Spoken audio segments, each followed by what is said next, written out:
কানা ফাতহু জুলাই ফাতহান ওয়া নাহনু নাউদ্দুল ফাতহা ইয়াউমা শাপলা চত্বর।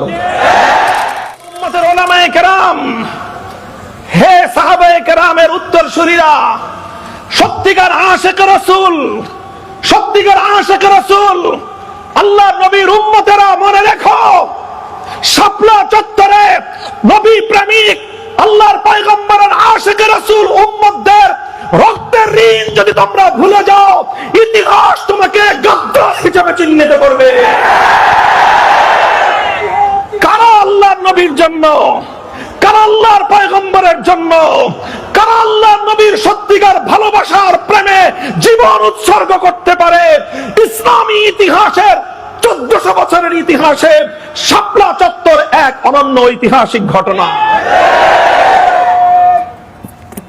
আল্লাহর নবীর ইজ্জতের উপর যখন আঘাত আসে, যখন আমার নবীর ইজ্জত নিয়ে ছিনিমিনি খেলা হয়, যখন আমার নবীর পূত পবিত্র চরিত্রের উপর কালিমা লেপন করার চেষ্টা করা হয়, যখন আমার নবীর ইজ্জতের চাদর নিয়ে টানাহেচড়া করা হয়, আশিক রাসূল হিসেবে অনেকেই নিজেকে পরিচয় দিতে পারে, কিন্তু যখন আল্লাহর নবীর ইজ্জতের হেফাজতের জন্য শাহাদাতের রক্তের নজরানার প্রয়োজন হয়, তখন সেই নবীর ইজ্জতের জন্য রক্তের নজরানা কারা দিতে প্রস্তুত, শাপলা চত্বরে বাংলাদেশের উলামায়ে কওমিয়া প্রমাণ করে দিয়েছে।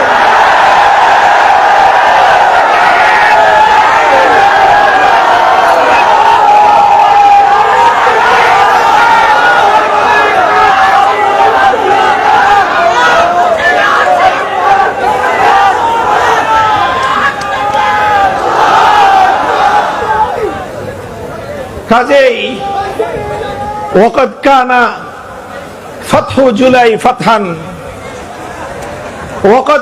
প্রকৃত বিজয় সেখানেই তৈরি হয়েছিল।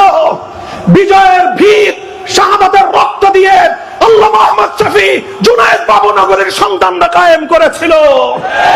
রক্ত দিয়ে শাপলা চত্বরে বিজয়ের বীজ রচনা করা হয়েছিল। সেই বীজ ফুলে ফলে সুশোভিত হয়ে এক যুগের পর 2024 সালের জুলাই মাসে আগ্নেয়গিরি হিসেবে প্রতিফলিত হয়েছিল।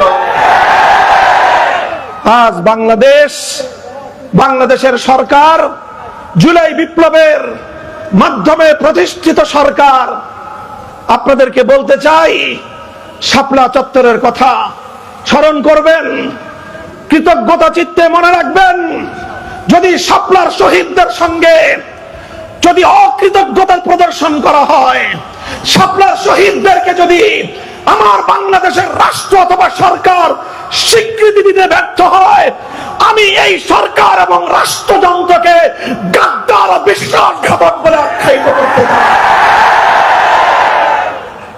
আমরা জাতীয় সংসদে বলেছি এই কথা। আমার পক্ষ থেকে অ্যাসাইনমেন্ট নিয়ে আমার সংসদ সদস্য বলিষ্ঠ কণ্ঠে এই বিগত বাজেট অধিবেশনে জাতীয় সংসদে প্রস্তাব উত্থাপন করেছিল যে জুলাই শহীদদেরকে যেভাবে রাষ্ট্র সম্মাননা দিয়েছে, প্রতিটি শহীদ পরিবারের জন্য রাষ্ট্রীয়ভাবে বরাদ্দ দেওয়া হয়েছে। আমাদের কাছে বরাদ্দটা খুব বড় কোনো প্রশ্ন নয়, আমাদের কাছে স্বীকৃতি এবং মর্যাদাটাই বড় প্রশ্ন। হে বাংলাদেশ, নতুন বাংলাদেশ, 36শে জুলাই বাংলার পূর্বাকাশে যে নতুন স্বাধীনতার সূর্যের উদয় হয়েছে, মনে রেখো এই স্বাধীনতার সূর্য শুধুমাত্র 24শে জুলাই বিপ্লবের মাধ্যমে হয় নাই। এই স্বাধীনতার সূর্য রক্তিম হওয়ার জন্য, এই স্বাধীনতার সূর্য লাল হওয়ার জন্য সর্বপ্রথম যেই রক্তের ফোঁটা আল্লাহর জমিনে পতিত হয়েছে, সেটা ছিল আশিক রাসূল, হেফাজতে ইসলামের রক্ত। কাজেই আজও পর্যন্ত বাংলাদেশ, আজও পর্যন্ত বাংলাদেশের রাষ্ট্র, আজও পর্যন্ত বাংলাদেশের সরকার শাপলার সেই শহীদদেরকে এখনো পর্যন্ত যথাযোগ্য সম্মান মর্যাদা দিতে পারে নাই। জাতি হিসেবে এটা আমাদের জন্য লজ্জার বিষয়। এবার আমরা সংসদে বলেছি, এভাবে মাঠে বলছি, আমরা আর কিছুদিন দেখব, এরপরে আমার ভাইয়ের রক্তের মূল্য আদায় করার জন্য আমাদের ভাইদের রক্তের সম্মান আর মর্যাদা আদায় করার জন্য এর চেয়ে বড় যদি কিছু করতে হয়, সেটা করতে এক চুল পরিমাণ কুণ্ঠিত হব না আমরা ইনশাআল্লাহ। কাজেই যতবার জুলাইয়ের কথা আসবে ততবার শাপলা থেকে শুরু করতে হবে। যতবার জুলাই বিপ্লবের কথা বলবে ততবার শাপলার শহীদদেরকে স্মরণ করতে হবে। যতবার বাংলাদেশের স্বাধীনতার কথা বলবে ততবার হেফাজতে ইসলামের নাম উচ্চারণ করতে হবে। যতবার ফ্যাসিবাদের বিরুদ্ধে কথা বলবে ততবার শহীদে ইসলাম আল্লামা জুনায়েদ বাবুনগরীর নাম উচ্চারণ করতে হবে, আল্লামা আহমদ শফীর নাম বলতে হবে।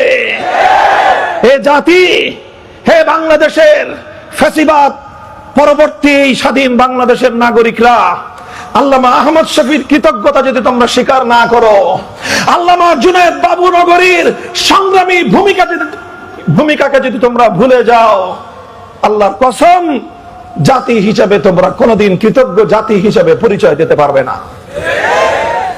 এটা হলো আমার একটা বার্তা। আমি দাবি করি জুলাই আমাদের লড়াই।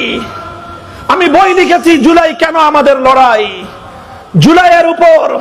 জুলাইয়ের বিপ্লবের উপর আমাদের সত্য আছে, আমাদের মালিকানা আছে। এই মালিকানা কারো অনুগ্রহে নয়, এই মালিকানা কারো অনুদানে নয়। এই মালিকানা প্রতিষ্ঠিত করেছি আমরা রক্তের নজরানা দিয়ে। এই মালিকানা আমরা প্রতিষ্ঠিত করেছি আমাদের জীবন বিপন্ন করে।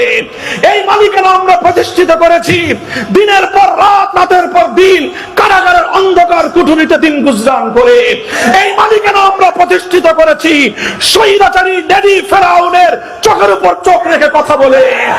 এই মালিকানা আমরা প্রতিষ্ঠিত করেছি স্বৈরাচারী জালিম ইতিহাসের কুখ্যাত বর্বর শাসকের হুমকি আর ধমকিকে উপেক্ষা করে।